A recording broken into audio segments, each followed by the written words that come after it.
তীব্র গ্যাস সংকটে দেশের শিল্প কারখানায় উৎপাদন মারাত্মকভাবে ব্যাহত হচ্ছে, যার ফলে উৎপাদন খরচ বৃদ্ধি, রপ্তানি আদেশ বিলম্বিত হওয়া এবং বহু কারখানা বন্ধ।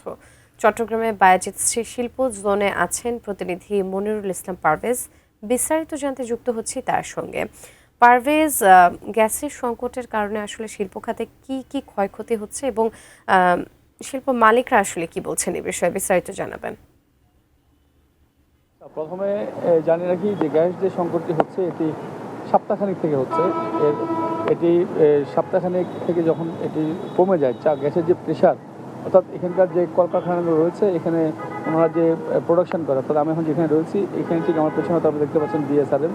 এখানে ওনারা রড বিভিন্ন রকম স্ক্র্যাপগুলো পুড়িয়ে ওনারা রডের যে ব্লেড সেই ব্লেডটি ওনারা উৎপাদন করে। অর্থাৎ এটি যখন প্রেশারটি কমে যায় তখন এটি 24 ঘন্টা যখন এটি চালু থাকার কথা, সেই প্ল্যানটি দেখা যাচ্ছে যে দিনে 4 ভাগের 1 ভাগ সময় পর্যন্ত থাকছে, অর্থাৎ আর তিন ভাগ অর্থাৎ প্রায় 18 ঘন্টার মতো বন্ধ রাখতে হচ্ছে। এই ধরনের একটি অবস্থা রয়েছে। অর্থাৎ প্রেশার কমে যাওয়ার কারণেই এই জিনিসটি হচ্ছে এবং উৎপাদন খরচ এটি বেড়ে যাচ্ছে।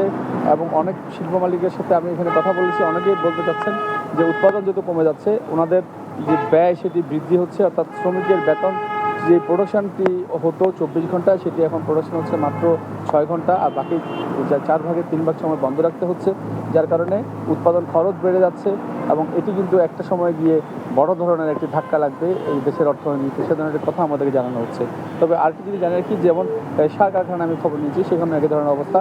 অনেকগুলো সার কারখানা চট্টগ্রাম ছাড়া অন্য সার কারখানা বন্ধ হয়ে গিয়েছে এবং চট্টগ্রামে যদি সরকারিভাবে যেগুলো উৎপাদন হয় সেটিও বন্ধের মধ্যে রয়েছে। অর্থাৎ গ্যাসের যে প্রেশার সেটি কমে যাওয়ার কারণে জিনিসটি হচ্ছে। এবং শুধু এই শিল্প কলকারখানা নিয়ে আমি এখন বলছি, এবং পাশাপাশি বাসাবাড়ি এবং সিএনজি পাম্পগুলো তো একই রকম অবস্থা, প্রচুর ভিড় আমরা দেখতে পাচ্ছি। এটি গ্যাসের প্রেশার কমে যাওয়ার কারণে সঠিক গ্যাসটি পাচ্ছে না, যার কারণে এই যে শিল্প কলকারখানার উৎপাদন ব্যাঘাত হচ্ছে এবং সেটি গিয়ে একটি সময় গিয়ে প্রচুর একটি খরচ অর্থাৎ বেড়ে যাচ্ছে এবং এটি প্রচুর একটি ধাক্কা লাগবে দেশের অর্থনীতি, সে ধরনের কথা আসলে আমাদের জানানো হয়েছে। তো আপাতত বাজিত শিল্প এলাকা থেকে আমার কাছে গ্যাস সংকট নিয়ে যে শিল্প উৎপাদন যে ব্যাহত হচ্ছে এখান থেকে এতটুকু রয়েছে।